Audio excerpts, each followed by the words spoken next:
Bloody सत्य के एक और हैरान कर देने वाले खौफनाक एपिसोड में आप सभी लोगों का बहुत बहुत स्वागत है दोस्तों। आज का मेरा ये वीडियो मेरे कल के वीडियो का ही नेक्स्ट पार्ट होगा। मुझे यकीन है कि आप सभी लोगों ने मेरा कल का पिछला वीडियो देखे ही होंगे। मेरा पिछला वीडियो भूतिया फिल्मों के ऊपर, श्रापित फिल्मों के ऊपर था। दोस्तों, जैसा कि मैंने आपको पिछले वीडियो में बताया था कि इस दुनिया में बहुत सी ऐसी फिल्में हैं जो भूतिया होने के साथ साथ श्रापित भी हैं, जिनकी शूटिंग के सेट पर, जिसकी रिलीजिंग के बाद, जिनसे जुड़े हुए हर एक क्रू मेंबर, हर एक एक्टर के साथ ऐसी ऐसी दुर्घटनाएं हुई है। यहाँ तक कि उनके ऑडियंस के साथ भी कुछ ऐसी दुर्घटनाएं हुई हैं जिन ऑडियंस ने ये फिल्मों को देखा है। दोस्तों, मैंने अपने पिछले वीडियो में कुछ फिल्में बताई थी। आज के मेरे इस वीडियो में आप लोगों को और भी ज्यादा खौफनाक फिल्मों के बारे में बताने वाला हूँ, जिसको सुनकर आप लोगों की सिट्टी पिट्टी गुल हो जाएगी। उनमें से कुछ फिल्मों को तो आपने जरूर देखा होगा, लेकिन उसकी सच्चाई जब आपको पता चलेगी तो आपके रोंगटे खड़े हो जाएंगे। बने रहिए अंत तक। कहा जाता है कि ऊपर वाले का नाम लेकर अगर किसी भी काम की शुरुआत की जाती है तो वो काम अच्छी तरह से सक्सेस होता है, वो काम पूरे सुकून शांति से खत्म होता है। लेकिन दोस्तों, क्या आप लोग ये जानते हैं कि 2004 में एक फिल्म आई थी जिसका नाम था द पैशन ऑफ क्राइस्ट। दोस्तों, ये फिल्म में जीसस क्राइस्ट के आखिरी के 12 घंटों के बारे में बताया गया था। उनकी मृत्यु से 12 घंटे पहले की कहानी थी। दोस्तों, क्या आप लोग ये जानते हैं कि इस फिल्म के सेट पर बहुत बड़ी बड़ी दुर्घटनाएं हुई थी। वो दुर्घटनाओं में से एक दुर्घटना ऐसी थी कि इस फिल्म का जो लीड एक्टर था, जो जीसस क्राइस्ट का रोल कर रहा था, उस एक्टर के ऊपर एक बार बिजली गिर गई थी। वो बिजली गिरने के कारण उसके बाल जल गए थे और उसको अच्छी खासी चोट भी आई, जिसके इलाज के बाद ही इसकी शूटिंग को कंटिन्यू किया गया। इतना ही नहीं, इस फिल्म के सेट पर 2 बार फिर से बिजली गिरी और इस बार बिजली फिल्म के मेन असिस्टेंट डायरेक्टर के ऊपर गिरी। अगर ये सुनने में आपको आम लग रहा है तो ये भी जान लीजिए कि फिल्म के सेट पर एक ऐसी दुर्घटना हुई थी जिससे कारण जो फिल्म का लीड एक्टर था, जैसा कि मैंने बताया वो जीसस क्राइस्ट का कैरेक्टर कर रहा था, उसका कंधा जो था वो टूट गया था। उसके बाद भी उसने अपना पैशन खत्म नहीं होने दिया, वो फिल्म को पूरी किया। इतना ही नहीं, उसे मेकअप के कारण उसे पूरा स्किन रिएक्शन हो गया था और उसकी हालत इतनी ज्यादा खराब हो गई थी कि वो अपने कमरे से बाहर भी नहीं निकल सकता था। क्या कोई सच में ऐसी शैतानी शक्ति नहीं थी जो ये चाहती थी कि इस कहानी के बारे में दुनिया में किसी को भी नहीं पता चलना चाहिए? कहा जाता है दोस्तों, अगर भगवान के नाम पर, ईश्वर के नाम पर कोई भी ऐसी चीज बनाते हैं, कोई भी बड़ी चीज बनाने की कोशिश करते हैं, दुनिया को बताने की कोशिश करते हैं, तो इस दुनिया की जो बुरी शक्तियां होती है, शैतानी आत्माएं होती है, वो हमें वो काम करने से रोकती है। वो ये नहीं चाहती कि ईश्वर की शक्ति के बारे में इस दुनिया को पता चल सके।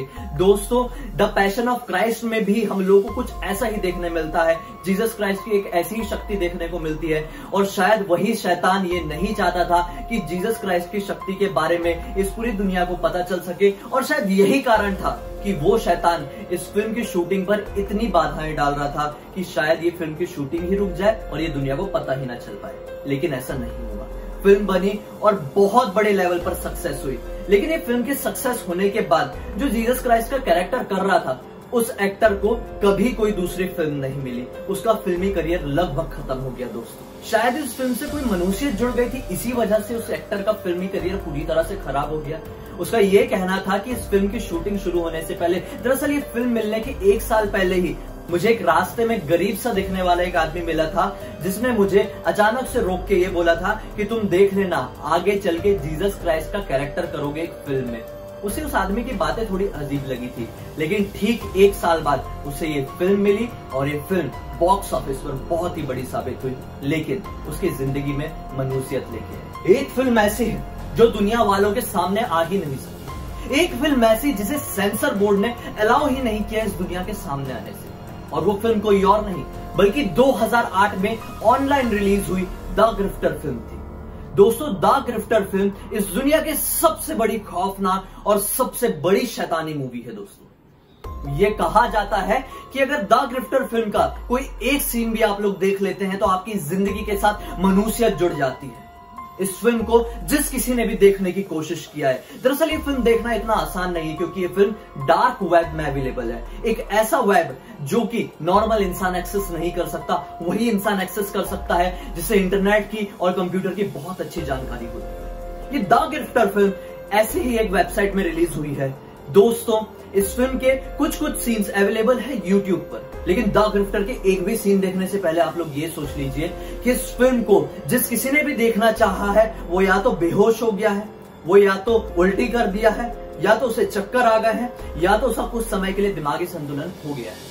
दोस्तों बहुत सारे लोगों ने यह कहा है कि द ग्रिफ्टर देखने के बाद एक अर्बन लेजेंड उनके पीछे पड़ जाता है और जो उनकी जान लेकर या फिर उनकी जिंदगी बर्बाद करके ही छोड़ता है। दोस्तों मुझे यकीन है कि आप लोग ये फिल्म देखने की कोशिश नहीं करेंगे, और अगर करते भी हैं तो इसमें पूरी और पूरी आपकी जवाबदारी रहेगी, मेरी नहीं। एक बहुत ही फेमस सुपर हीरो जिसके बारे में तो आप सभी लोगों को 110% पता होगा, वो सुपर हीरो कोई और नहीं बल्कि सुपरमैन ही था। दोस्तों क्या आप लोग ये जानते हैं कि सुपरमैन फ्रेंचाइजी आने से पहले सुपरमैन कॉमिक्स चलती थी, सुपरमैन कार्टून चलता था, और उससे काफी टाइम बाद सुपरमैन की फिल्म्स आना शुरू हुई। लेकिन दोस्तों क्या आप लोग ये जानते हैं कि सुपरमैन फ्रेंचाइजी के कार्टून बनाने वाले 2 कार्टून क्रिएटर्स जो कि भाई थे, जिनका नाम था एफ फ्रेशर और मैक्स फ्रेशर, कहा जाता है कि कार्टून के रिलीज के सक्सेस के बाद ही ये दोनों को नौकरी से निकाल दिया गया था। जबकि इनका बनाया हुआ कार्टून पूरी दुनिया में विश्वविख्यात हुआ, फिर भी इनको अपनी नौकरी से हाथ धोना पड़ा। इनकी निजी जिंदगी पूरी तरह से बर्बाद हो गई।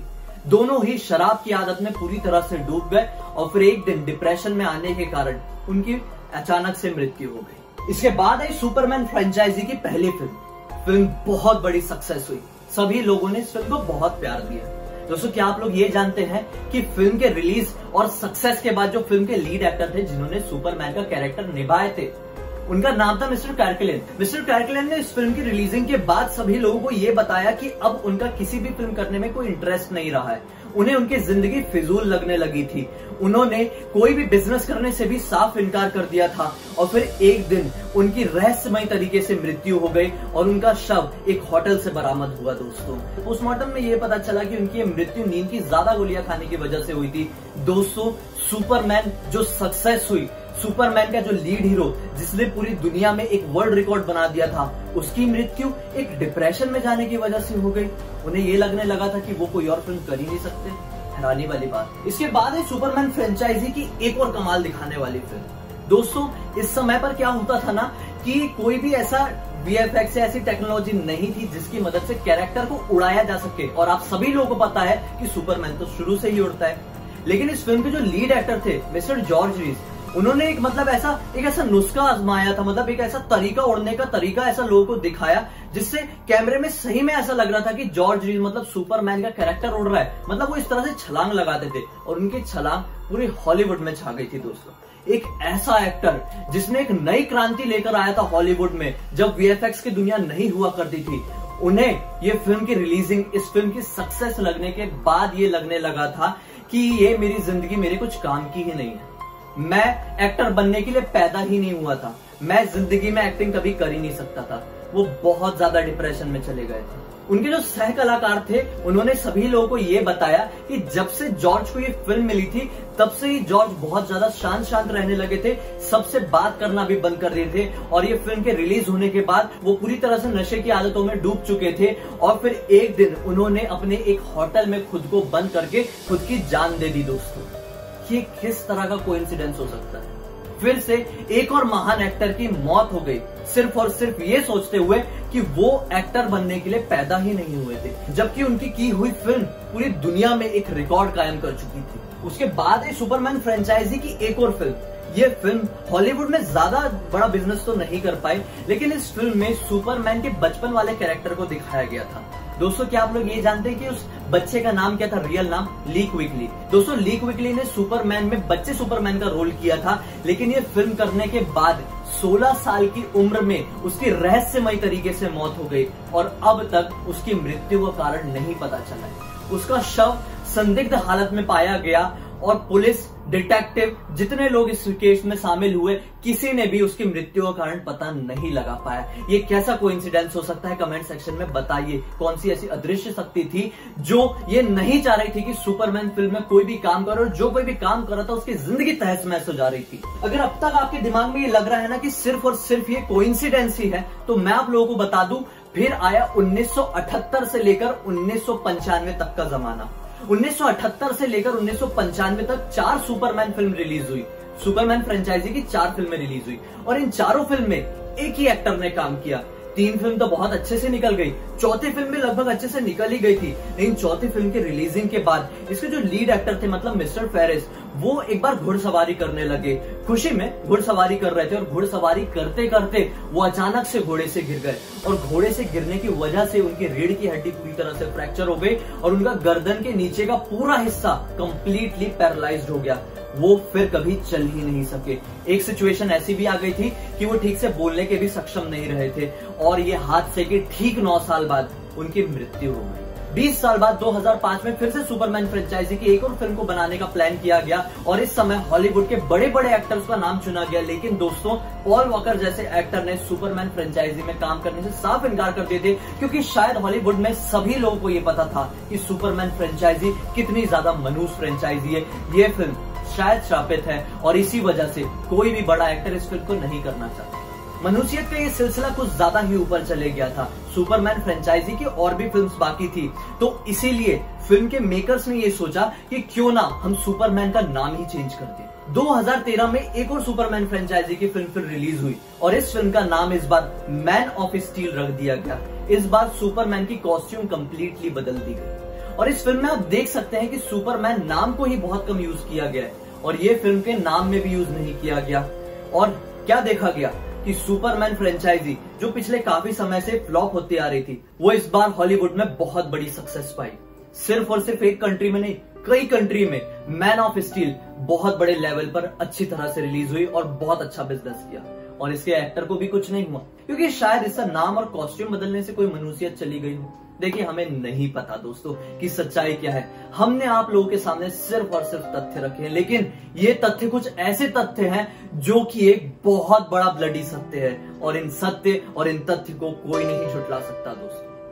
कमेंट सेक्शन में बताइए कि आपको ये वीडियो कैसा लगा। अच्छा लगा तो इस वीडियो को ज्यादा से ज्यादा शेयर कीजिए ऐसे लोगों के साथ जिन्हें ऐसे टॉपिक्स पर बहुत ज्यादा इंटरेस्ट होता है। शायद मेरे इस वीडियो की वजह से उनकी थोड़ी और जानकारी भी मिल जाए और मेरे थोड़े सब्सक्राइबर भी बढ़ जाए। चलिए, कल फिर से मिलते हैं। मैं डेली आप लोगों के पास इसी तरह से 9 बजे हैरान कर देने वाले वीडियोस लेकर आता हूँ, जिससे आपको मनोरंजन भी होता है और आपको थोड़ा डर भी लगता है। और हाँ, जाते जाते बेल आइकन को दबाना मत भूलना, क्योंकि मैं जब भी आऊंगा तो उसकी नोटिफिकेशन सबसे पहले आपको मिलेगी। तो चलिए, बहुत बहुत धन्यवाद।